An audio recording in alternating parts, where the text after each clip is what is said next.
자, 안녕하세요. 뉴스 읽어주는 남자 홀수영입니다. 11월 30일 제가 어제 하루를 다른 거 일 좀 하느라고 뉴스 읽어주는, 그리고 어제 또 뉴스 읽어주는 안 했느냐, 그건 아닌데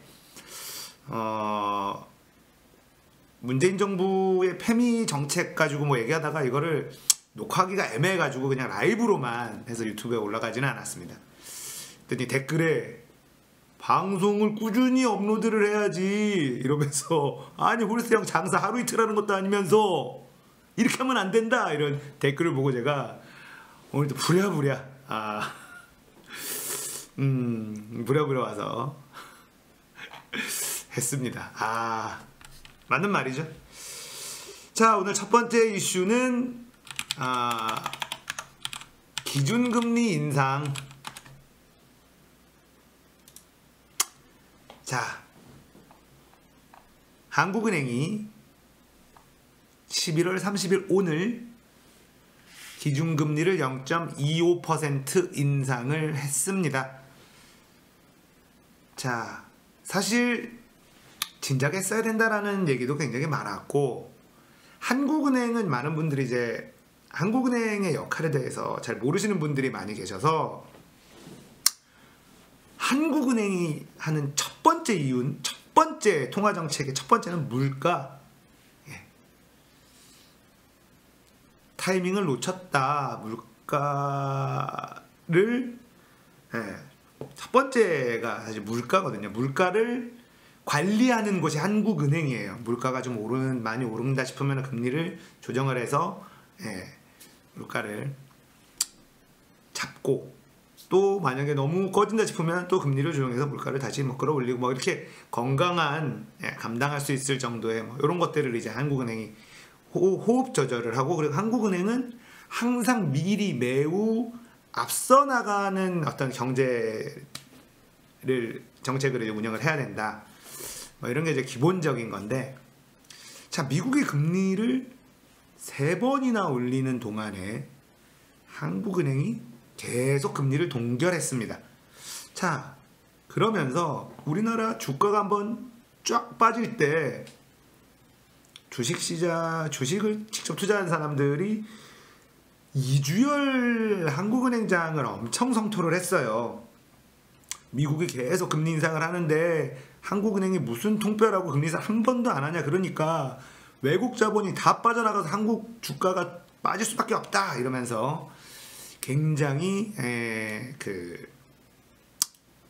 이주열 한국은행장을 공격하는 이런 여론이 좀 있었고, 또 부동산이 이제 9.13 정책 전에 2차, 3차 급등을 하면서 정말 미친 광풍이 아파트가 불 때도 왜 금리를 안 올리느냐, 기준금리 안 올리냐, 이런 여론도 있었던 게 사실인데, 자, 결국은 10월달이냐 11월달이냐 예고는 돼 있었어요. 근데 10월달 대부분 11월 30일 금리 인상을 예상을 했고, 외국계 무슨 투자사들은 10월 18일인가 이때로 예상을 했다가 그때 안 되고 결국 오늘 금리를 인상했습니다. 자, 금리를 인상해서 어떤 일이 벌어질 것이냐.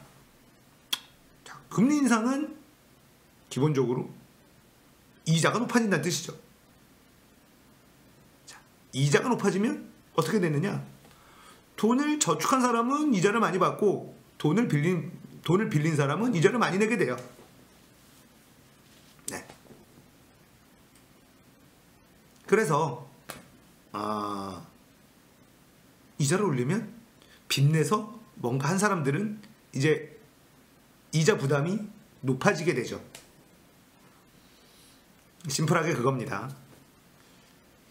자, 물가가 많이 오른다. 물가가 오른다는 건 시중에 돈이 많이 풀려 있다라는 뜻이거든요.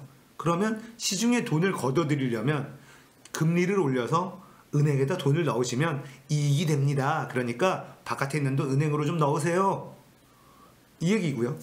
자, 너무 경기가 얼어붙었다. 금리를 낮춰서, 자, 이제 대출 받아서 뭔가 좀 활동하세요. 금리가 싸니까.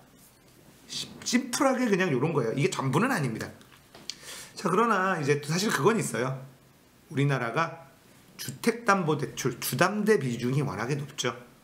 근데 주담대 대출의 금리는 코픽스 연동이라 그래서 뭐 복잡하니까 이미 올라갔어요. 어려운 얘기는 최대한 배제하겠습니다.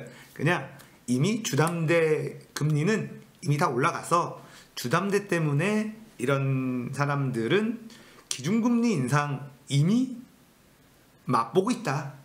이미 맛보고 있다. 이렇게 보시면 되고. 자, 근데 이미 올랐다고 해서 기준금리 인상이 아무 의미 없느냐? 그렇지는 않죠.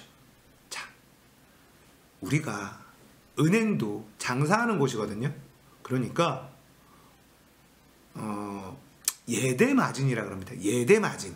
은행이 돈을 버는 게 예대 마진인데, 자, 예대 마진이라 뭐냐? 예금과 대출의 이자 차이.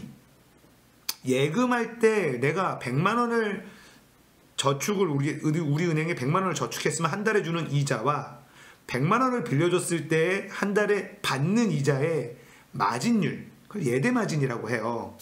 뭐가 더 비싸요? 당연히 대출이자가 더 세죠. 예금이자 얼마 줍니까? 요만큼 줍니다. 대출이자는요, 기준금리 올리면 쭉쭉쭉 올리고요, 기준금리 떨어져도 내리는 건 찔끔찔끔찔끔 내려요. 우리가 늘 느끼는 바로 그것. 근데 예금 이자는 올릴 때 찔끔찔끔 올리고 내릴 때는 폭폭폭 내리고, 우리가 늘 느끼는 그것이 일어나죠. 자, 기준금리가 올라가고, 그리고 또 경제는 심리이기 때문에 기준금리가 올라간다라는 거가 주는 어떤 상징적인 심리적인 요인, 이것도 분명히 있어요. 그리고 내년에 어떻게 될 거냐? 내년에 어떻게 될 거냐? 미국과의 이 금리 차이를 어떤 식으로 좁혀나갈 건지에 대해서는 한국은행이 결정을 할 것이고, 자, 뭐 지금 채팅창에서는 미국이 신규 주택 판매가 전년도 대비 뭐 감소를 많이 못 올릴 거다. 얼마 전까지만 해도 내년에도 두세 차례는 미국이 금리 인상을 할 것이다 라는 어떤 게 대세였거든요. 그렇게 예측하는 분들이 대세였고, 그런 식으로 워딩도 나왔고, 자, 어떻게 할지는 뭐 미국의 연준이라고 하나요? 네. 거기서 이제 결정을 하게 될 건데, 우리나라는 내년에 미국이랑 똑같이 올리지는 못할 거예요. 경제 상황이 좀 다르기 때문에. 어쨌든 금리 인상이 워낙에 오랜만에 일어난 일이라서 추이를 좀 지켜봐야 되겠습니다만, 많은 사람들이 11월 30일에 0.25% 정도의 기준금리가 인상이 될 것이다 라고 이미 예측을 했기 때문에, 전체적인 우리나라의 금융의 뭐 금융경제 쪽은 크게 휘청거리거나 요동치는 일은 없을 거라는 게 많은 전문가들의 생각이고요. 그리고 예측한 대로 흘러갔고, 자, 내년에 이제 언제 금리를 올릴 것이냐. 자, 우리나라와 미국과의 금리 차이가 지금 좀 많이 나고 있는 상황이라서, 자, 어쨌든 오랜만에 금리 인상이 됐어요. 이 금리 인상이 우리나라 경제에 어떤 영향을 끼칠지 지켜봐야죠. 근데 대한민국 경제가 지표로만 보면은 그렇게 나쁘지가 않긴 하거든요. 지표로만 보면, 숫자로만 보면. 근데 들여다보면 문제가 굉장히 많은 게 지금 현재 우리나라. 저번에 이제 염천교에서 여왕의 신봉님께서 그런 얘기를 해요. 대한민국이 산유국이다. 네, 무슨 말이냐? 대한민국은 반도체라는 기름이 나는 나라다. 반도체의 이 대한민국 경제에 차지하는 비중이 너무 높다는 거죠. 인정합니다. 네, 반도체라는 기름이 나는 나라, 대한민국이에요. 삼성전자와 하이닉스가 벌어들이는 돈이 어마어마합니다. 네, 어마어마해요. 네, 그래서 반도체라는 지표 때문에 전체 그래프로 딱 놓고 보면 매우 건실해요. 근데 들여다보면 고용이 많이 발생하지 않는 것이 반도체 산업이기 때문에, 다 자동화. 그리고 고용이 많이 됐으면 조선과 자동차가 바바바바박 떨어지고 떨어져서 조선은 이제 조금 그런 얘기가 돌기는 하더라고요. 중국 쪽에서의 중국이 막 수주를 쓸어갔거든요. 근데 중국에서 수주를 받아서 쓸어가서 막 했었던 것들이 이제 한계에 도달했고, 중국의 기술력 그리고 한국은 굉장히 고급 선박을 만들 수 있는 그런 수주들이 계속 오고, 그러니까 정부도 일자리 창출을 위해서 그 조선 쪽에다가 정부발 수주를 좀 집행을 하자, 집행을 하자, 이런 얘기가 이제 조선은 조금 이제 뭔가 살림살이가 조금 나아지는 이런 느낌이 좀 있다. 훈풍이 슬 불고 있다. 자, 자동차가 여전히 좀 워낙에 현대자동차의 실적이라든지 뭐 그런 것들이 좀 안 좋아서 그런 건 있는데, 어쨌든 전체적으로 대한민국의 경제 구조가 숫자상으로 나쁘지 않으나 구석구석 들여다보면 자영업자 문제라든지 여러 가지 이런 부분들이 사실 좀 골마 있는 부분들, 사실 좀 미리 선제적으로 이렇게까지 되기 전까지 사실 좀 미리미리 제어를 좀 해놨어야 되는데, 그렇게 되지 않아서 사실은 많이 골마 있는 이런 문제들이 너무 많거든요. 자, 기준금리 이야기하면서 왜 이런 얘기를 하느냐, 결국 기준금리가 대한민국의 전체적인 경제의 방향을 틀기도 하기 때문에, 자, 기준금리 0.25%를 인상을 했는데 가계빚 부동산 쏠림을 완화시키겠다는 뭐 이유로 뭐 이렇게 했다는 뉴스가 나오고 있는데, 불안 요소들이 굉장히 많아요. 그냥 한국은행 총재의 워딩을 한번 살펴보겠습니다. 자, 정부에서 적극적으로 재정 정책을 통해 경기 활성화를 도모하고 있는 점, 이런 것을 감안하면 2% 중반대 성장세는 지속될 수 있을 것으로 예상하고 있습니다. 이주열 한국은행 총재가 그렇게 얘기를 했고요. 자, 경기 우려 속에서 한은이 금리를 올린 건 무엇보다 금융안정의 통화정책의 무게를 뒀기 때문이다. 사실 한은은 대한민국의 경기를 위해서 금리를 결정하는 곳이 아니에요. 한국은행은. 통화정책은 경기가 안 좋으니까 뭐 이게 아니거든요. 그러나 이제 이주열 한은 총재가 박근혜 정부 때 이제 들어온 총재인데, 초이노믹스를 할 때 최경환과 정부와 여당이 금리를 인하하라라는 압박을 했을 때 바로 금리를 낮춰준 총재다. 이게 이제 반대편에서, 그리고 왜 미국의 금리를 이렇게 올리는데 왜 올리지 않느냐, 뭐 이런 얘기들도 있었던 한은 총재라 논란이 좀 초반에 있었습니다. 근데 뭐 문재인 정부에서는 한은 총재가 완전히 한국은행은 완전히 독립된 기관이고 임기를 보장하는 쪽으로 했죠. 안 건드려요. 자, 그리고 금융 안정의 통화 정책의 무게를 뒀다. 당연한 거고요.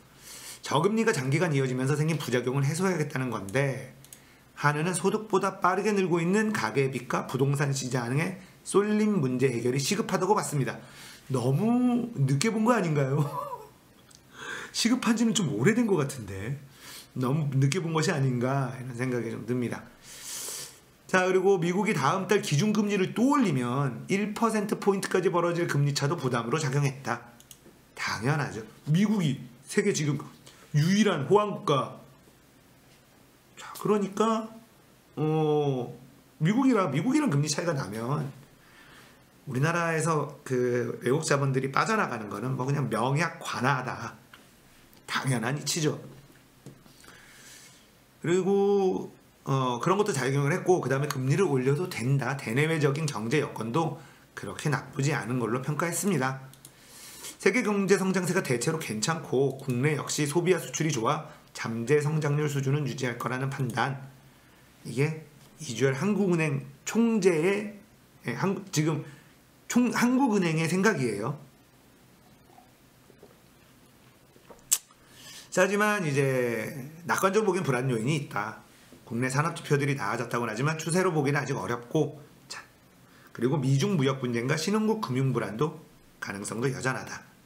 중앙은행이 보통 금리를 올리는 건 과열된 경기를 진정시킬 필요가 있을 때라 정부가 재정까지 총동원하며 경기 부양에 나선 상황에서 금리를 올린 게 적절한지 대해서는 의견이 엇갈리고 있다. 자, 이런 이유로 금통위원 2명은 인상 반대 의견을 냈고 이에 대해 이주열 총재는 경제 상황의 불확실성이 큰 상황이기 때문이라고 했다. 자, 보통 금리를 올릴 때 경기가 과열이다라고 하면 금리를 올려서 워워 진정해, 이게 기본인 거예요. 그래서 미국은 좀 뭐 실업률 지표도 굉장히 좋고 우리 경기가 너무 좋아, 그러니까 금리를 좀 올려서 열기를 약간 식힐 필요가 있어. 근데 지금 우리나라는 어떻죠? 금리를 올릴 때 아니다. 우리나라가 지금 무슨 호황이 아닌데. 자, 우리나라가 금리를 올리는 이유는 뭘까요? 제일 큰 거는 미국과의 금리 차이가 너무 벌어지는 게 부담스러운 거 있죠. 그리고 부동산, 물가. 참, 호황이 아닌데 물가가 올라요?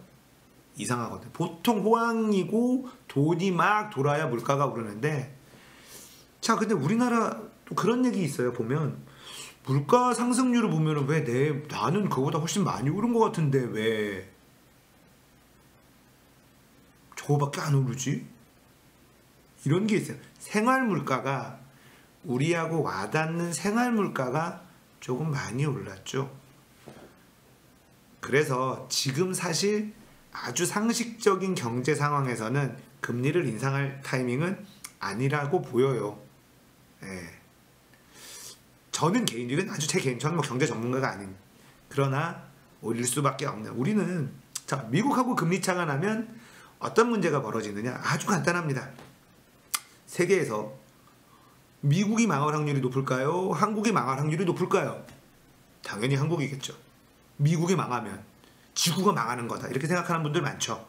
자, 그런데 우리나라에 투자를 하려면 미국보다 우리나라가 이자가 더 높아야지만 당연히 우리나라에 투자를 하겠죠. 그리고 원래 잘 사는 나라들은 이자가 낮고요, 못 사는 나라들이 이자가 높습니다. 돈을 유치해서 뭔가 해보고 싶은 데는 이자를 많이 줘서 우리한테 오세요, 우리가 미국, 이렇게 하는 게 일반적인데, 자, 지금 그 잘 살고 안전한 나라가 우리나라보다 금리가 더 높아요. 그러면 안전한 자산이 이윤도 더 주네. 당연히 우리나라에 들어있던 외국 자본이 가장 세계에서 안전한 미국으로 돈을 빼가는 게 인지상정이라는 거죠. 이것도 다양한 복잡한 환경과 결과가 있겠지만 제가 아주 심플하게 설명하는 거예요. 우리나라에 외국 자본들이 들어왔어요. 자, 북한도 있고 전쟁이 날 확률도 있고 뭐도 있는데 우리나라에 왜 들어왔느냐? 마진이 좋을 것 같으니까요. 기능성이 보이는 거예요. 그러나 불안 요소는 있지만 하이리스크 하이리턴 아니냐? 이러면서 들어오는 거죠.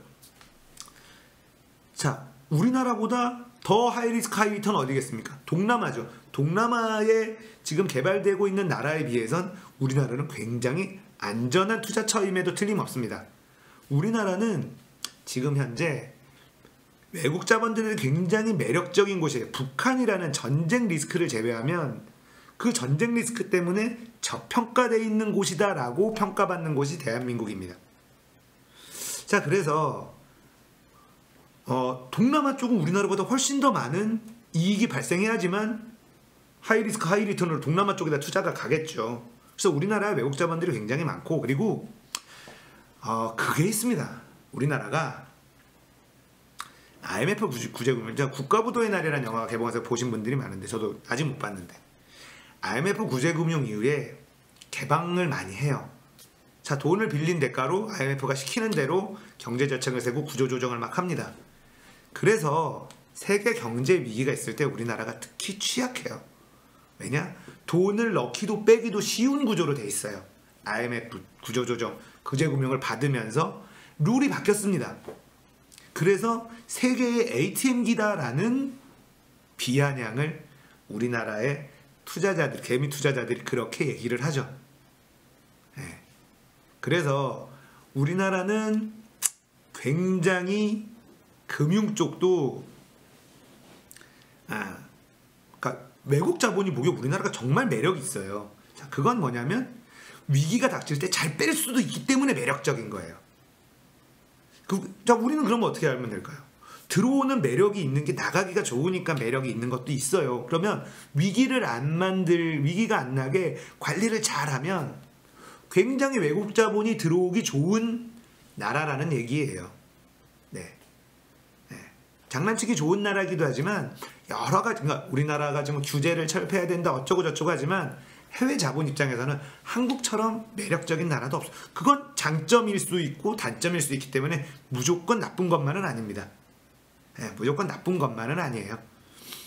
우리나라가 어쨌든 그 IMF 구제금융 이후에 들어가고 해외 자본이 들락날락 거리기가 더 편해졌다. 자세한 건 생략하겠습니다. 그때 그렇게 많은 룰이 바뀌었어요. 그래서 사실 훨씬 더 매력적으로 느끼고 들어오는 자본들도 많습니다. 그리고 그 자본을 통해서 성장한 것도 맞고요. 자, 금리 얘기하면서 조금 경제 이야기까지 조금 더 해봤습니다. 자, 한국은행 정말 오랜만에 금리를 0.25% 인상을 했는데요. 1년 만에 인상해서 미국이 한 3차례인가 인상을 할 동안 우리가 한 번도 인상을 하지 않다가 1년 만에 0.25% 인상을 했습니다. 내년에도 한국은 한 차례나 두 차례 정도는 금리를 인상할 수 있다. 인상할 것이다. 이렇게 예측하는 경제 전문가들이 많은데 이미 선반영되고 있는 부분도 분명히 있어서 우리나라 경제가 이제 어떤 식으로 될지, 그리고 아까 얘기한 것처럼 정부가 돈을 좀 풀어서 경기를 살리려고 좀 살리려고 하는데 한국은행이 금리를 올린다라는 건 이게 뭐냐면 호흡이 좀 안 맞는 느낌이기는 해요. 정부는 돈을 풀어서 경기를 살리려고 하는데 한국은행은 금리를 올리는 건 열기를 식힌다는 뜻이거든요. 그래서 이건 뭐냐, 정부하고 하느라고 왜 이렇게 손발이 안 맞냐, 이런 얘기도 나오고 있는 거죠. 자, 그러나 미국과의 금리 차이 때문에 이번 결정은 사실상 어쩔 수 없는 결정이었다라고 보는 전문가들이 많은 것 같습니다. 자, 뉴스 읽어주는 남자 구독, 좋아요, 공유하기. 사실 오늘도 지금 목소리도 안 좋고 굉장히 피곤한데 유튜브에서 보신 댓글로 일침 때문에 제가 눈도 빨간 상태에서 하러 왔습니다. 구독, 좋아요 눌러주세요. 매일매일 업로드 할게요.